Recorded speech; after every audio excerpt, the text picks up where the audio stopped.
We are back as promised. Let's take a look at how the candidates tackled the topic of race on that stage tonight. We'll discuss on the other side. I've worked like the devil to earn the vote of the African-American community. My entire career has been wrapped up in dealing with civil rights and civil liberties. While Mayor Bloomberg was blaming the housing crash of 2008 on African Americans and on Latinos, in fact, I was out there fighting. I've started a bank to support black ownership of businesses, women ownership of businesses, and Latino owners of businesses. I know that if I were black, my success would have been a lot harder to achieve. And I know a lot of black people that if they were white, it would have been a lot easier for them. Housing, wages, the ability to get anything meaningful done on criminal justice reform. All of these things are going to be harder to deal with as long as black voices are systematically excluded from political participation. So much to say there, so little time. Eddie Glaude, you get to go first. Well, you know, look, Gene brought up the notion of passion. And passion as an idea, I mean, as a word, actually is a shorthand. Passion could register rage, it could register fear, it could register love, right? And so there was a lot of passion here, right? But what we need to do is to begin to kind of move into the specifics, right? The passion is at the level of generality. I needed to hear something specific about the Douglas Plan. From Buttigieg. Yeah. We needed to hear something specific about the Greenwood Initiative from Bloomberg. I needed to hear something specific, finally, from Amy Klobuchar, right? I needed to see. So, in other words, we need to.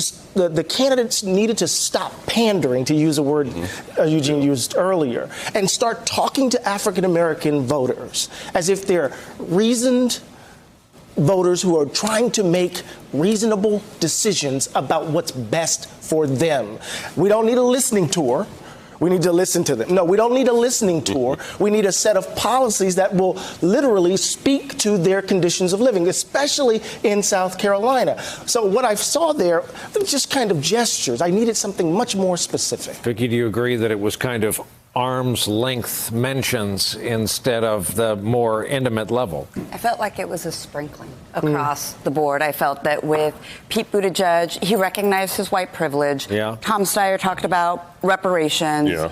Biden, you know, that he did not pass the crime bill. Klobuchar, again, I really didn't hear anything. Bloomberg, if he were black, he wouldn't have it. So I heard lots of sprinklings, but I didn't hear any substance. I also didn't hear anything on immigration. I know we're in South Carolina, but actually South Carolina has one of the fastest growing immigrant populations in the country. This is a very big issue for folks in South Carolina. They may not be voters, but it's also a human right. So I, again, am feeling very frustrated at the lack of depth in looking at these issues. Steph, talk about, with your knowledge of Michael Bloomberg, the executive, what isn't he saying? And I know you don't work for the campaign. What could he be saying that he isn't saying? I don't, but I study it along with everyone else's. And what a clear missed opportunity. You're talking about South Carolina that has an overwhelming amount of residents that are working poor. 2 counties away from Charleston, 12% of the population has college educations and make $24,000 a year. Yeah. That's not just economic inequality, that's racial inequality. Those are black people who live there. So instead of every time Michael Bloomberg gets asked about stop and frisk and race and fumbles on it trying to make his way through, why doesn't he stop saying, yes, I've apologized, and pivot and actually dig in to the Greenwood Initiative and say, this is a $70 billion plan that will go to the poorest neighborhoods in this country to create entrepreneurs, to create better educations and housing. Why he doesn't do that is unfathomable.